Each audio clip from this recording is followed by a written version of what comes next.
আমরা জানতে পেরে তৎক্ষণাৎ এর বিরুদ্ধে তীব্র ক্ষোভ এবং নিন্দা জ্ঞাপন করেছি।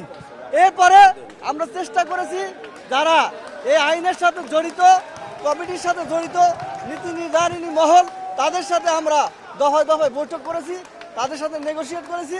তারা আমাদের বিষয়টি উপলব্ধি করেছেন এবং এই নিবন্ধনমূলক আইন যাতে প্রবর্তিত না হয় আমাদেরকে আশ্বস্ত করেছেন।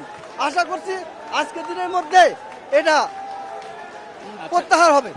আপনারা আগুন নিয়ে খেলছেন, আগুন নিয়ে খেলবেন না। এই আগুনে আপনাদের হাত ধরে পুরে ছারখার হয়ে যাবে।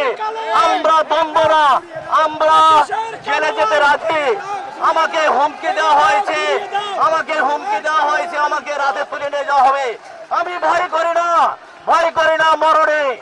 আমরা এগিয়ে যাব এবং আজকে প্রয়োজনে জনপ্রশাসন সচিবের দপ্তরে আমরা যাব, তাকে বলবো আপনি কেন দ্রুত এই আইন পাশ করলেন।